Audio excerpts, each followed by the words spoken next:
हमारी हमारी सेवा ठाकुर जी ने यही लगा रखी है, गीता देना गीता लेना। बहुत जन के ऊपर बहुत कृपा है। सब सरल भाषा में जो भगवान की अमृतमय वाणी है, सरल भाषा में जन जन तक पहुंच रही है। ये विशिष्ट कृपा आपके द्वारा भगवान ने करवाई, जो हमारी गीता जी को एकदम सरल। उन्होंने सेवा के लिए सुना है, ये उनकी कृपा है। इसको ऊपर से किया सम्मान।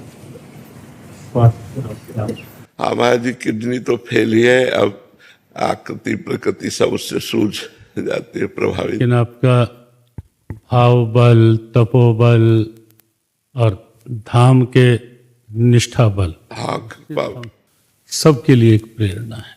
हमें बहुत अच्छा लगेगा, हम नीचे बैठ जाए। फिर आपके लिए वो शारीरिक वो होगा, वो थोड़ा हमारे बार बार तो चरणों में बैठ के सुने तो वो आपने, यद्यपि हमें अच्छा नहीं लग रहा था, लेकिन अब आप वहीं अच्छा आराम से आप बैठ लें, हमें भी अच्छा लगेगा। बस बार 2-4 मिनट मलूक वाले महाराज श्री निकले, कृपा करने आए, कृपा करने आए, संत कृपा करने आए। रमन जी महाराज श्री से बात हुई थी, वो भी आए तो। जी जी, महाराज जी भगवान अपने जन को इन्हीं रूपों में विशेष प्यार करते हैं। अब हमें कैसे पता चले कि हमारा जीवन प्रभु के चरणों में समर्पित है, वो हमें प्यार करते हैं कि नहीं? तो आपने जो प्रभु मोहि अनुग्रह कीन्हा तो तुम आई दरसठ दीन्हा, ये प्रभु का विशेष प्यार आपकी कृपा से, आप संतों की कृपा से अनुभव होता है कि विशेष प्यार प्रभु कर रहे। नहीं अधम किसी योग्य नहीं, न शरीर न मन किसी योग्य नहीं, लेकिन बस सेवा और संतों की कृपा यही अनुभव करा रही कि अब हम कह सकते हैं हमारा जीवन धन्य है।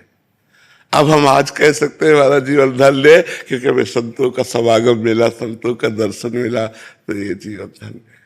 आपके माध्यम से जिस ढंग से धाम निष्ठा, राधा नाम निष्ठा, इसका भाव पूरे विश्व तक, वो निश्चित रूप से शताब्दियों तक की एक अमर प्रेरणा है। किशोरी जी ने आपको चुना है, बस ऐसा ही कुछ उनकी कृपा को नहीं तो किसी योग्य नहीं मारा। हम तो एक ही बात कहते हैं कि ये तो उनकी विभूति है कि किसको किस कार्य के लिए, किस भाव के लिए वो चुन लें। वो प्रयास साध्य नहीं, वो उनका कृपा का भाव। महाराज जी, हम सब सरल भाषा में जैसे आपने रचना की है, बस उस एक श्लोक की, सर्वधर्मान परित्यज्य मामेकम शरणम ब्रज अहम त्वाम सर्वपापेभ्यो मोक्षयिष्यामि मा शुचा, हम सब कहते तो हैं, तो उसको हम सरल भाषा में, जिस भाषा से आपने ग्रंथ में लिखा है, उसी भाषा से हम सुनना चाहते हैं सब। वैसे तो महाराज श्री आपके भाव का ही सब लोग प्रभाव में हैं, फिर भी आप जी का भाव है तो हम 2 शब्द इस पे। वस्तुतः गीता जी में प्रथम बात तो यह है कि धर्म शब्द कहीं भी रिलीजन, मजहब उस रूप में तो है ही नहीं कि उसके त्याग की बात, सार्वभौम है, सार्वभौम है।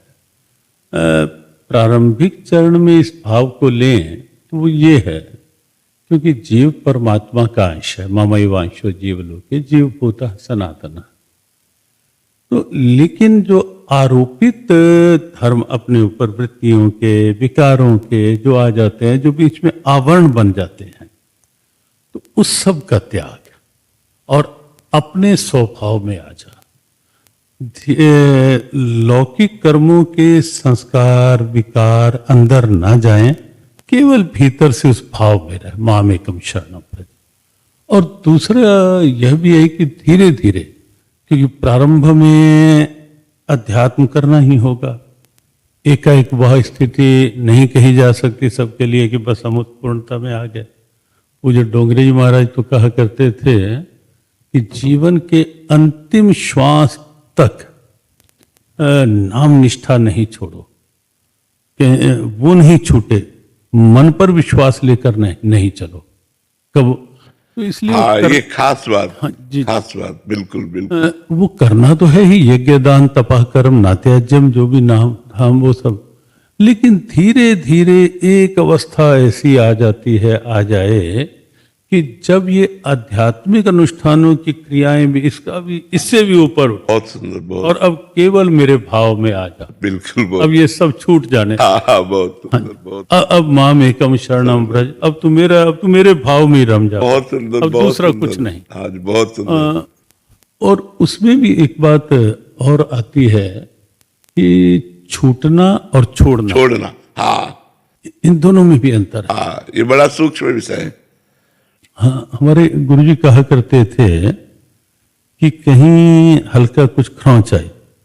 अब जैसे एक बार ऐसा महापुरुषों के श्रीमुख से श्रवण किया कि एक बार कन्हैया और श्रीजी में बांसुरी के लिए चिन्ह जब मैं बजाऊंगी मैं बजाऊंगी, तो बांसुरी लेते हुए श्री जी ने खींच तो ली, लेकिन हाथ में हल्की खरोंच आ गई।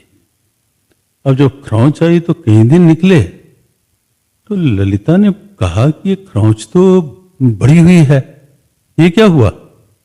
कहा वो जब कन्हैया से बांसुरी की खींचतान हो रही थी और उस समय ये तो बहुत छोटी थी, अब तो ये बढ़ गई, ये तो हो जानी चाहिए थे। कहते समाप्त तो तब होती ना, मैं होने देती समाप्त, मैं तो रोज इसको थोड़ा थोड़ा वो कर देती थी। हाँ, ये बनी रहे कि ये तब हुई थी। बिल्कुल। तो एक तो होता है कि खरोंच कोई हुई है तो उस खरोंच को वो करते रहे ऊपर से, लेकिन एक गुरुदेव कहा करते थे कि एक ही होता है धीरे धीरे उसको सहज भाव में मरम करो, सूख जाए, और जब सूख जाएगी तब वो ऊपर की पपड़ी कब अपने आप छूट जाएगी वो पता ही नहीं चलेगा।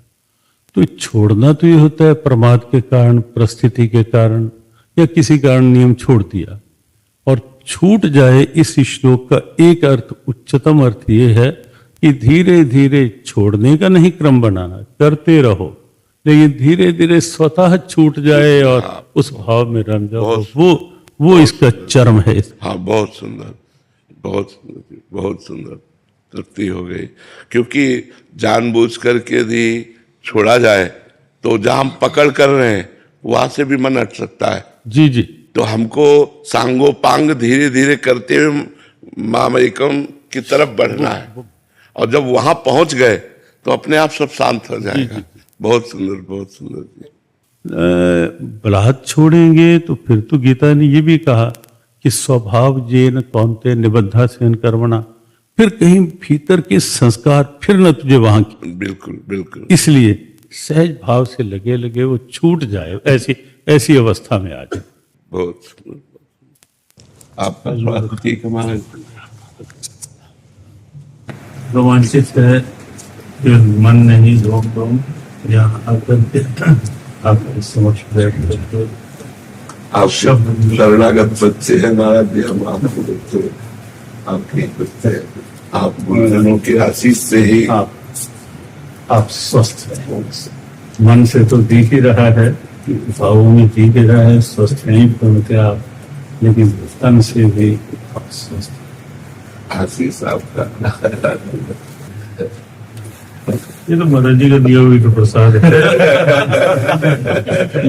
रहे हैं कि मेरी हृदय महाराज जी स्पर्श करवा, तो स्पर्श करवा गया। हमारा प्राण है हमारा जीवन चलाता लाभ।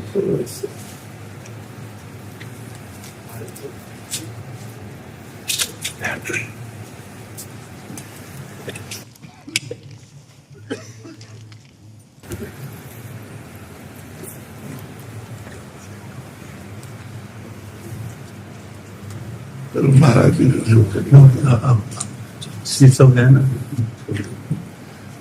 जैसे भी प्रभु आपके Shamash, Maharaj.